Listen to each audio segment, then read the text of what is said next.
목소리 녹음으로 유튜브를 인사하는 건 처음이네요. 집에서는 녹음할 수 있는 환경이 안 되다 보니 이런 방식을 할까 말까 많이 고민했었지만 이번 이야기는 자막으로만 보면 다소 지루할 것 같아서 녹음을 해보게 되었어요. 몇 주 전 영상에서 살짝 언급했던 이야기를 풀어보고자 영상을 만들게 되었어요. 바로 그건 저 외고 나왔어요. 네, 외국어 고등학교요. 이 이야기를 왜 하냐면 저의 지금 가치관이 외고를 나온 것과 연결이 되어 있거든요. 외고까지 나온 공부 잘했던 사람이 그냥 집에서 살림만 하는 가정주부로 살게 되면 어떤 생각을 하게 될까요? 저는 어렸을 때 공부를 잘하는 편이었어요. 저희 엄마가 제가 공부를 잘해서 동네에서 유명해졌고 동네에서 콧대 높은 엄마들이 저희 엄마를 부러워하고 쫓아다니고 해서 엄마는 그걸로 제가 효도를 다했다고 하더라고요. 지금은 효도를 못해드려서 죄송하지만요. 물론 저보다 훨씬 공부 잘하는 애는 어디에나 있었지만 전 항상 상위권에 있었고 벼락치기로 공부를 해도 상위권을 유지할 수 있었어요. 중학교 때까지는요. 중학교 때 그때는 외국어 배우는 걸 좋아해서 외고에 진학하고 싶다는 생각이 들었고 가능할 것 같았어요. 저희 엄마도 굉장히 좋아하셨죠. 저는 외고에 들어가기 위해 내신 관리를 막판에 몰아서 했어요. 원래는 벼락치기만으로 시험을 봤는데 처음으로 매일매일 꾸준히 공부를 진짜 열심히 했어요. 그래서 중3 마지막 기말고사를 중학교 역대 최고의 점수를 받았고 외고에 합격하게 되었습니다. 그런데 저의 입시는 그게 처음이자 마지막이었어요. 지금에서야 돌이켜보면 외고에 들어가서 그렇게 공부를 열심히 빡세게 해야 한다는 걸 미처 그때 알지 못했어요. 외고에는 나보다 훨씬 뛰어나고 머리 좋은 애들이 수두룩 빽빽했고 그 사이에 저는 그냥 평범한 아이였다는 걸 느끼고는 의욕마저 상실해버렸어요. 심지어 내가 뭘 하고 싶은지도 몰랐어요. 고등학교 입학 이유에 대해서는 생각해 본 적이 없는 것 같아요. 제가 하고 싶었던 건 공부가 아니라 실용적인 거, 단지 외국어였는데 외고에는 외국어 교육도 많지만 다른 교과 공부도 다들 치열하게 하고 있었거든요. 저만 아무 생각 없이 널널하게 다녔더라고요. 실제로 과거의 기억을 되돌아보면 친구들이 기억하는 고등학교 3년에 비해 저는 그때 생각이 별로 안 나더라고요. 정말 아무 생각 없이 살았어요. 그때부터 딴 생각을 하면서 살았던 것 같아요. 고등학교 때 엄마한테 사진을 배우고 싶으니 유학을 보내달라 하지를 않나, 괜히 컴퓨터를 배우러 학원에 다니질 않나 그랬던 게 기억이 나네요. 그때 빨리 기술을 배웠어야 했는데. 그러다가 저는 어영부영 점수에 맞춰서 서울의 한 대학에 들어갔고 졸업을 했고 취업을 했다가 결혼을 하고 일을 그만두고 아이를 낳고 다시 회사 생활을 하다가 둘째를 낳고 일을 그만두고 나니 더 이상 일을 할 의욕이 없어지더라고요. 아이들도 있고 다시 일을 할 기회가 와도 성과에 대한 압박이 부담스러워서 아이가 수술을 받아야 하는 상황을 핑계로 일에서는 완전히 떠나버리게 되었어요. 그 길로 저는 경력 단절녀가 되어버립니다. 제가 그렇게 좋은 고등학교 다니고 대학까지 나와서 할 수 있는 일은 그냥 우리 아들 수학 가르치는 거 그 정도밖에 없었어요. 그거라도 어디냐 하시겠지만 저희 아들은 정말 얼굴이 썩어가면서 제가 가르치는 걸 듣고 있었어요. 그것도 6학년 1학기 이후에는 제가 손을 놔버렸어요. 아들이 사춘기가 오면서 공부하기 싫다고 선언했거든요.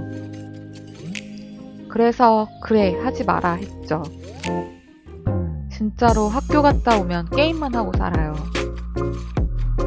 저는 사교육을 미술, 피아노, 태권도 이런 거 빼면 교과 과목은 전혀 시키지 않고 있어요.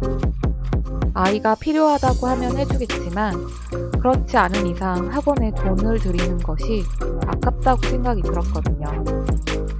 여기에서 저의 경험이 저의 교육관이 되었어요. 저는 중학교 때는 오로지 혼자 공부했고 고등학교 때도 수학 과외 받았던 걸 빼고 학원을 다녀본 적이 없어요. 친구 따라 한 달 쫓아서 가본 게 다였나?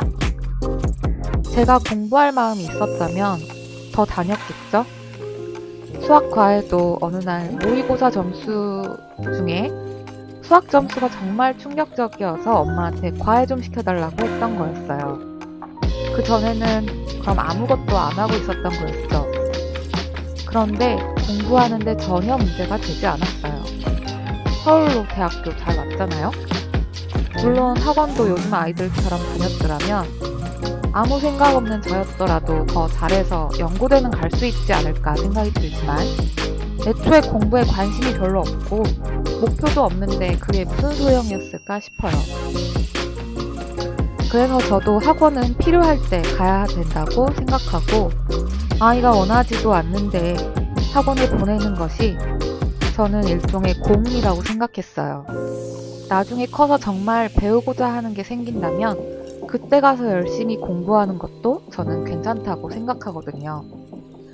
내가 뭘 하고 싶은지조차 모르는데 대학만 간다고 일이 잘 풀릴까요? 제 경험상 아니다였어요. 저를 보세요. 대학까지 나와서 집에서 주부로 있잖아요. 물론 지금은 그림을 그리면서 작가를 한다고 발버둥 치고 있지만 진작에 소질을 찾아서 일찍부터 할 수 있었으면 더할 나위 없겠다고 생각을 하죠. 뭘 하고 싶은지가 먼저, 그 다음이 거기에 맞는 공부인 것 같아요.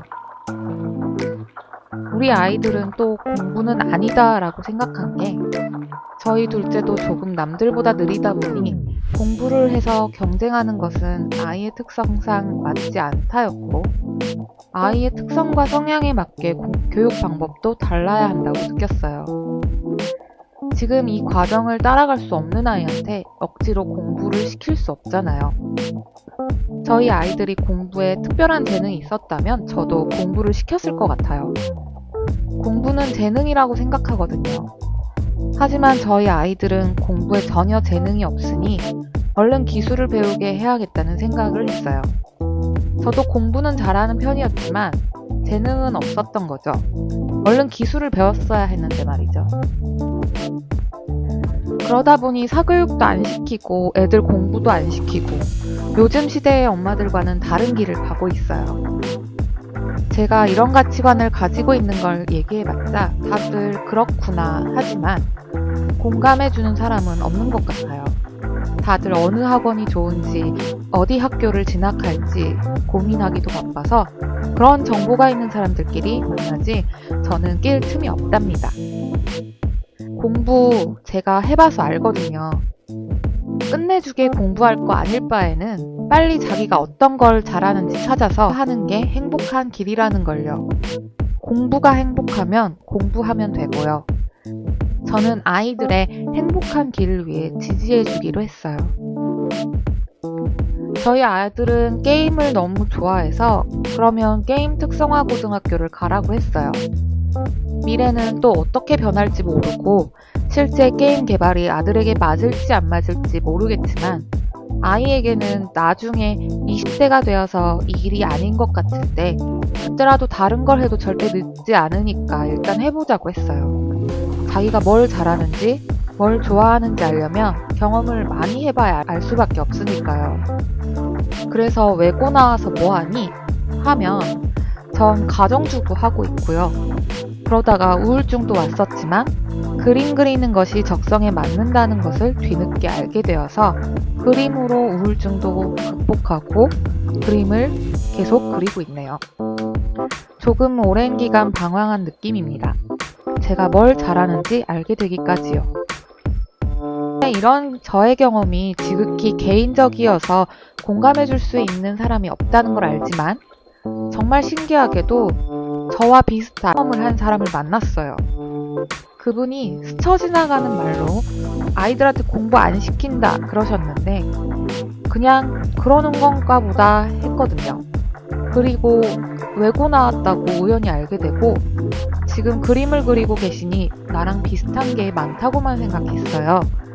그런데 대화를 나눠보니 외고 나오고 대학도 나오고 심지어 그분은 대학원까지 나오셨더라고요.